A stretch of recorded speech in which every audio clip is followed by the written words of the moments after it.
السلام علیکم عزیز طلباء و طالبات۔ آج ہم قواعد اردو کے سلسلے میں ایک نہایت ہی مفید قاعدہ سمجھنے کی کوشش کریں گے۔ جے کے بوس درجے دوم میں اس کے 5 مارکس ہوتے ہیں اور یہ تمام اردو گرامر کا، اردو قواعد کا لب لباب مانا جاتا ہے۔ تو آج کا ہمارا موضوع ہے ترکیب نحوی۔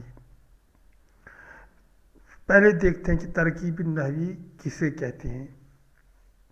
کسی جملے میں الفاظ کے باہمی تعلقات کے ظاہر کرنے کو ترکیب نحوی کہتے ہیں۔ یعنی الفاظ کے باہمی تعلقات کسی جملے میں، تھوڑا ہم ذہن نشین کریں، کسی جملے میں الفاظ کے باہمی ربط یا تعلق،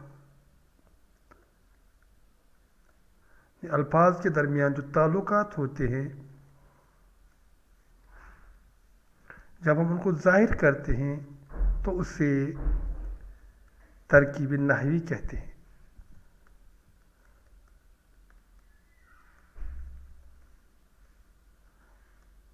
جی ہاں،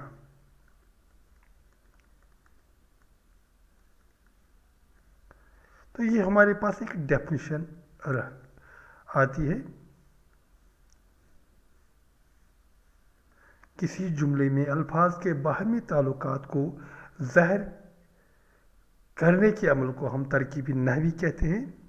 تو یہ علم نحو سے ماخوذ ایک اصطلاح ہے۔ علم نحو بھی ہم لگے ہاتھوں جاننے کی کسے کہتے ہیں؟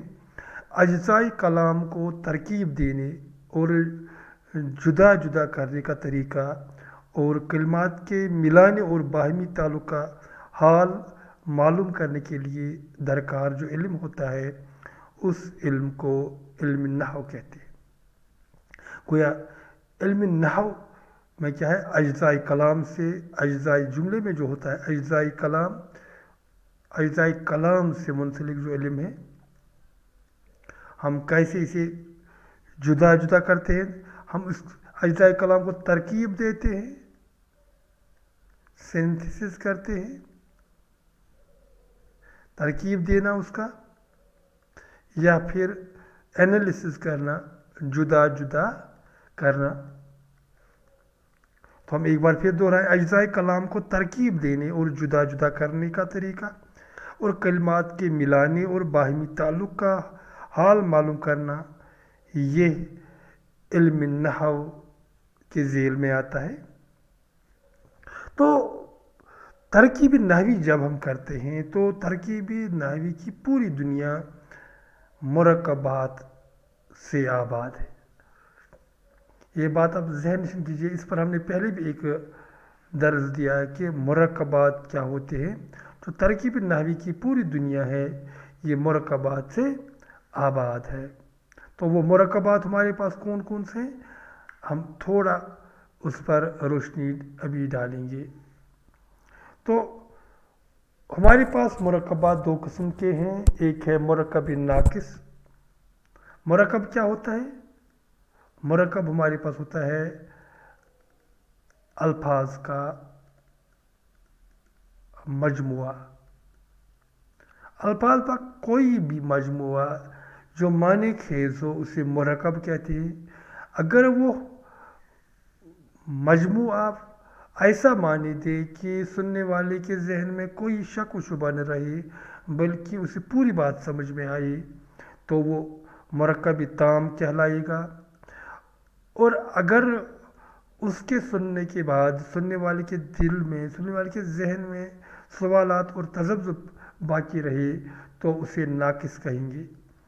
تو تام اور ناقص، جیسا کہ ہم نے یہاں لکھا، تام کہتے ہیں مکمل کو، یعنی مرکب مکمل جو ہوتا ہے اسے مرکب تام کہیں گے، اور جو مکمل نہ ہو اسے ہم کہیں گے ناقص، مرکب نامکمل ناقص۔ تو ہم نے مرکب ناقص کے بارے میں یہ جان رکھا ہے کہ مرکب ناقص کیا ہوتا ہے۔ یہ وہ مرکب ہے جس سے سننے والے کو پورا مطلب سمجھ میں نہ آئے۔ یہ وہ مرکب ہے، الفاظ کا وہ مجموعہ ہے جس سے سننے والے کو پورا مطلب سمجھ میں نہ آئے، اسے مرکب ناقص کہیں گے۔ جیسے میں ایک مثال یہاں لکھتا ہوں تو اس سے ہمیں خود بخود اندازہ ہوگا کہ سننے والے کا جو تذبذب ہے وہ دور ہوتا ہے کہ نہیں۔ جیسے میں یہاں لکھتا ہوں راشد کا خرگوش، راشد کا خرگوش، یہ ہمارے پاس ایک مرکب ناقص ہے، یعنی یہاں نامکمل بات کی گئی ہے۔ اس طرح ہمارے پاس دوسرا مرکب ناقص ہو سکتا ہے نیک لڑکا۔ ہمارے پاس ایک مرغی اگر ہم لکھیں گے، وہ بھی الفاظ کا مجموعہ ہے اور یہ بھی ایک مرکب ناقص بن گیا۔ تو اسی طرح ہم کچھ اور بھی، جیسے ہم لکھیں گے ایک مرکب ناقص میز پر، یا ہم لکھیں گے اسی جگہ، یہ تمام مرکب ناقص ہے، کیونکہ جب ہم ان الفاظ کا مطالعہ کرتے ہیں تو ہمیں پوری بات سمجھ نہیں آتی، تو سننے والے کے ذہن میں پوری بات سمجھنے اور اس سے کچھ نہ کچھ تذبذب رہتا ہے۔ اب ہمارے پاس مرکب ناقص کے کچھ اقسام ہیں۔ پہلا ہے مرکب اضافی۔ میں اوپر کی مثالوں سے مرکب اضافی تلاشتا ہوں، اس کے بعد ہم اس پر بات کریں گے۔ میں نے یہاں مرکب اضافی لکھا تو میں یہاں ایک مثال اٹھاؤں اوپر سے، تو وہ ہے راشد کا خرگوش۔ میں کہتا ہوں کہ یہ ہمارے پاس مرکب اضافی ہے۔ کیسے، یہ اس کے بعد ہم جاننے کی کوشش کریں گے۔ اس طرح ہمارے پاس مرکب توصیفی ہے۔ میں یہاں اس کے ذیل میں یہ مثال لکھتا ہوں نیک لڑکا۔ اسی طرح میرے پاس ہے ایک اور مرکب جاری۔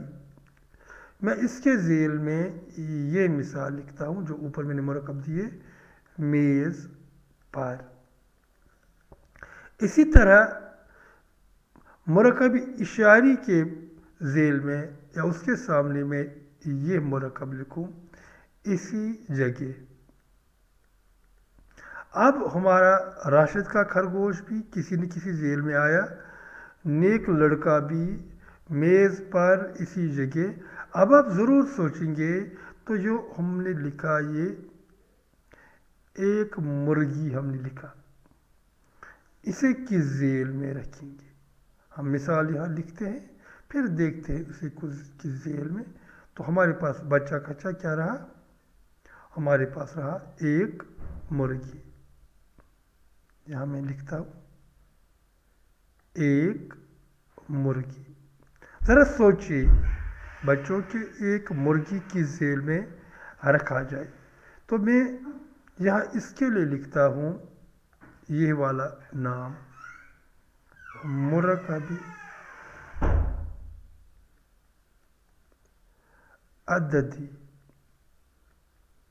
تو یہ ہمارے پاس رہے۔ اب دیکھتے ہیں یہ مرکب کس کس چیز سے بنتے ہیں۔ جب ہم نے مرکب اضافی، تو مرکب توصیفی، مرکب جاری، مرکب اشاری، مرکب عددی، یہ سب جانا تو کس ذیل میں۔ اس کے لیے ہم الگ پیج لیتے ہیں۔ پہلا ہمارا ہے مرکب اضافی، تو یہاں ہم مرکب اضافی پر بات کریں گے۔ پہلے مرکب اضافی کیسے بنتا ہے؟ یہ مرکب اضافی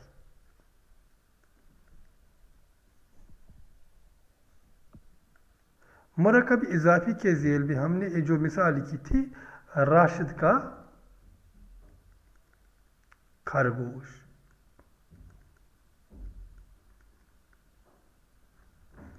ہم اس کی انالیسس کریں گے، جو ہم نے ابھی کہا کہ جدا جدا کریں گے. یہاں اصل بات ہے خرگوش کی. یہ اس میں مضاف ہے. اور یہاں کا ہے، یہ حرف اضافت ہے.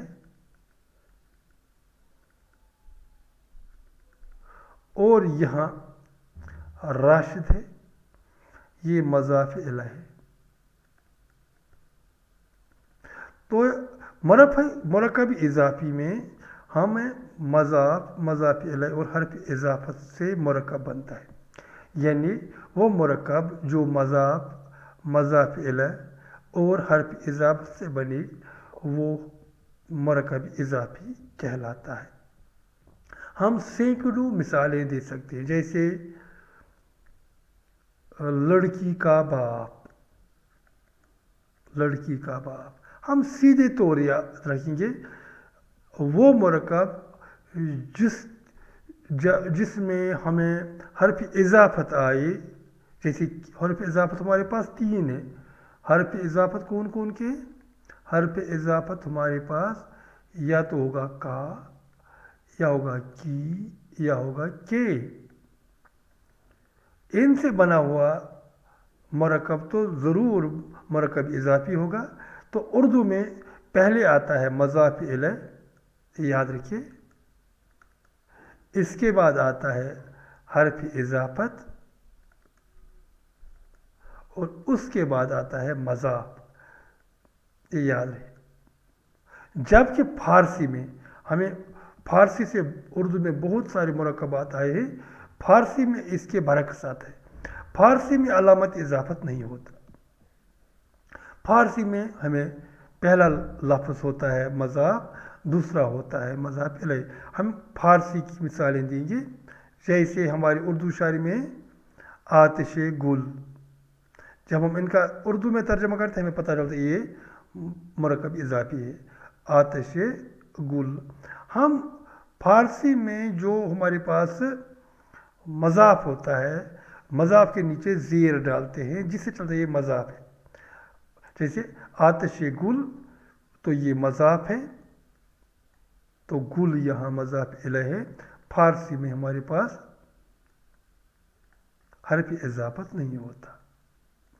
آتش گل، اور اردو میں اس کا ترجمہ کریں گے تو ہم کہیں گے گل کی آگ.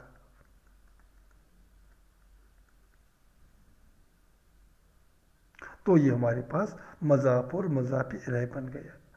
اب دوسرا جو ہمارے پاس جو مثال تھی نیک لڑکا، اگر آپ یاد رکھیں گے تو نیک لڑکا کو ہم نے کس ذیل میں رکھا تھا؟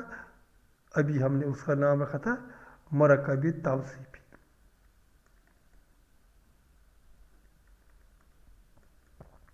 اس میں ہم نے نیک لڑکا ہمارے پاس ہے.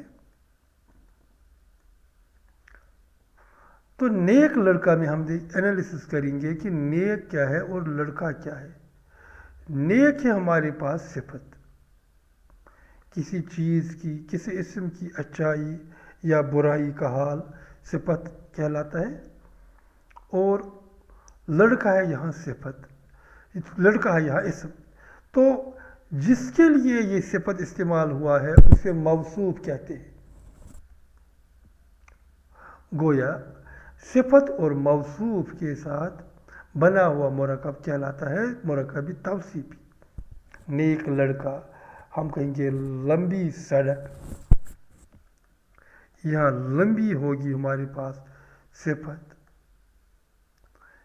یہاں سڑک ہوگی ہمارے پاس موصوف. تو صفت اور موصوف سے بنا ہوا مرکب توصیفی کہلاتا ہے. اس کے بعد ہم نے لکھا تھا تیسرا مرکب، وہ ہے ہمارے پاس مرکب جاری. کیونکہ ترکیبی نحوی کے وقت ہمیں یہ ضرور جاننا ہوگا. مرکب جاری کے آگے ہم نے لکھا میز پر. جب ہم اس کا انالیسس کریں گے تو میز ہمارے پاس ہے اسم،